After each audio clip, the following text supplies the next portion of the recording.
Nisha, aka TE. This is Caitlin, aka K. And we're answering the question, is what aspect of gender equality should we be more aware of and why?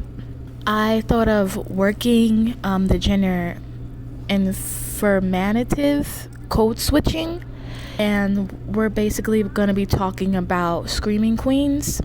Our main points is going to be how we felt about the gender informative code switching and being LGBTQ during that time period, which was the 60s, and how that affected their lives and as themselves. It went from sex workers to working in offices dressed as cisgendered women.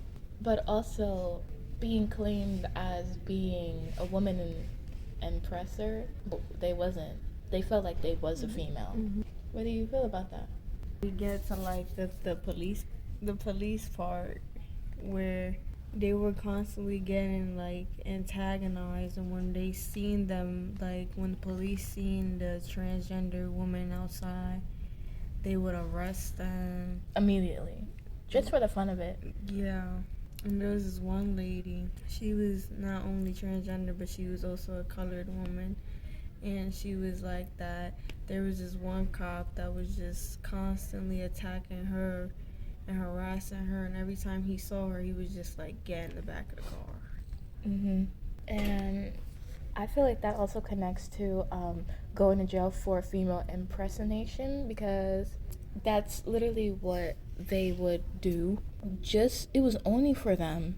It was like little things, like if you had on makeup, lipstick, mascara, hair was too long, literally, if you had long hair, or even the way like they would wear their clothes. Yeah, when they had their hair on, they had to wear caps to cover up their hair. Yeah. It was like seen as the wrong way, and that's not okay. The two characters that we did in class, well, that we talked about in class, I think they both was trans. One was named Timothy, and then the other one was named Borda, a trans female. Yeah. And basically they were together, and they both had a tragic end, if I believe is correct. That I think Timmy had a tragic end. The part where at one point they were starting to make housing not affordable for transgender identifying people, and they had to resort somewhere. I forgot what it was called. Started with a T. I have another point where at one point when they resorted to like for the transgender people that didn't like bother with getting actual jobs, and they preferred living, I wouldn't say preferred, but they just got used to living their life as sex workers. Yeah, they would go from the streets. Yeah. Even though it was dangerous. And that's what I was gonna get to. Like, sometimes that's the reason why most of them like went into like taking heavy drugs and stuff just to push through the night, because they knew like they were bound to get beat on or some type of violence done towards them, just because maybe they weren't into it fully, and they knew that the person who they were with wasn't really like for them. They just wanted like the sex part out of it, and sometimes they wouldn't get like paid what they agreed on or whatever the case may be, and that wouldn't sit right with the transgender woman. So the man would act out on it, because at the end of the day they still viewed them as less than an actual woman. So then they had to resort to like having weapons on them. I remember this one lady, she said that she would drink out of a bottle and then wait till like it was empty and put it in her purse, and then when she would go out like on like her, I guess her setup, her date, And as she'll a hit sex them. worker, yeah, she said just in case if anything happens, that would be their weapon. And if that didn't do anything, they would resort to using their high heels. Yeah, just for like safety reasons. And also adding that to like working. So just like when getting a corporate job didn't work, they took the route of the streets, and that is what Kay explained to us. Also, it was very, it's just like think of it like as this, like them expressing themselves during that time and just not being able to be truly themselves, and every time they would, it would be backlash. And it's just like a lot of problems that didn't really have to be, or wasn't even a problem. It wasn't the standard back then. Even now, like, I would say it's better now, but then again, no, it's not. But I guess you don't see it often, someone getting hurt or dying. It's likely, but it's not higher now. Or maybe it is higher. But I feel like during that period, it was like a lot.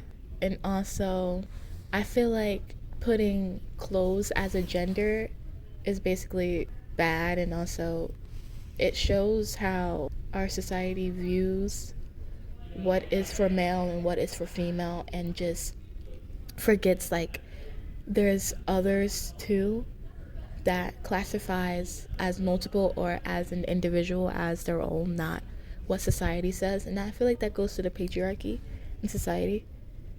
So how do you feel about that? Why are you getting so deep with it? Because like think about it, like all those women that classify as women, even though they were man, but they felt that they was a woman, and that they're a part of the LGBTQ, they're being othered, and because of that, because of the way they're just being themselves, why is it a big thing to put a label on clothes? Like, that's not okay. Maybe I feel like that was the only way they could distinguish people, gender specifically. And they didn't like seeing the diversity now in clothing, where people feel the freedom to express themselves through any type of clothing and not generalizing it towards specific gender. That's good. Okay, cool. So wrapping this up, we focused and talked about multiple things. The aspect of gender equality, should we be more aware of, and why? I feel like the why would be the code switching and the gender informative of working, and how you're being perceived to dress accordingly to the job, and also just how you are being perceived as an individual, whether that's a female, a transgender, a non-binary, being in LGBTQ, and working during that time and now. Or I'm gonna stick to during this time because it was a lot of bias on female impersonation, but not how is this person as an individual. Just, oh, they're wearing a skirt, or their hair is too long. Nope, you can't get the job. Or if they do get the job, it will last. But then what happens if someone that knows them, that they do drag, tells the manager, oh, did you know that such and such is this? Then they're like, actually, you can't get this job anymore. And that's where I feel like the gender equality comes from, because there's gender identity, there's gender expression. I feel like that's where they was expressing themselves. That was their identity. They identified as what they were. And because of that, the code switching and not being able to be themselves, or have to be themselves somewhere else, which can be dangerous. Either or can be dangerous.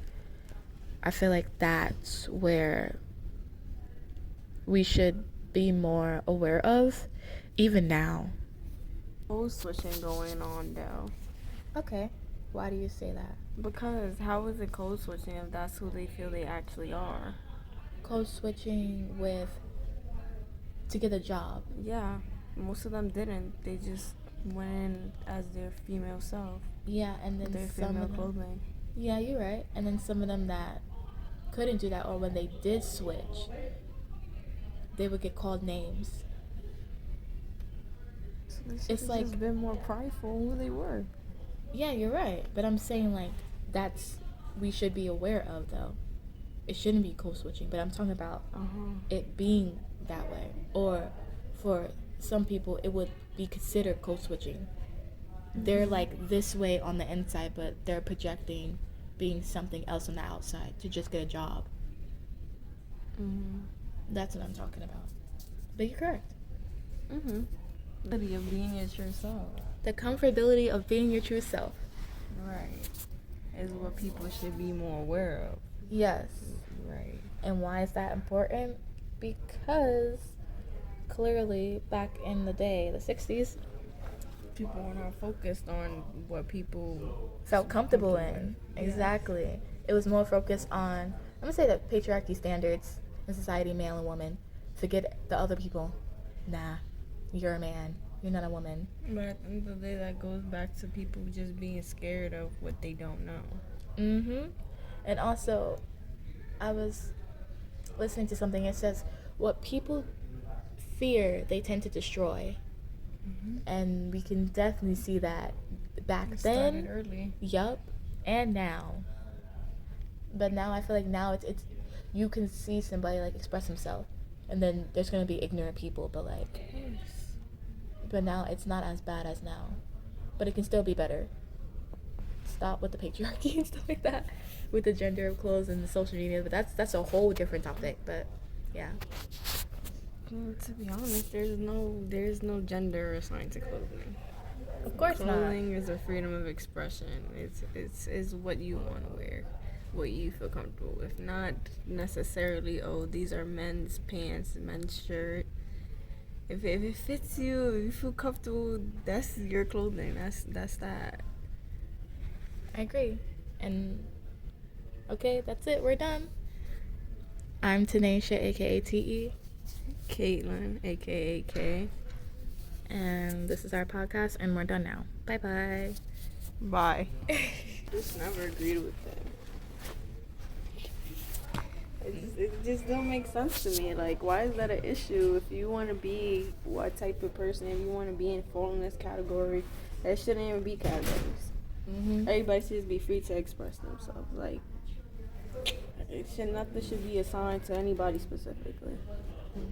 And nowadays, you got a whole bunch of different pronouns, a whole bunch of different sexualities of people. I wouldn't say making up their own genders, but we've created a new set of genders where people fall into those categories if they feel like it. So there's nothing assigned to nobody specifically. That's that. Everybody's pissing me off.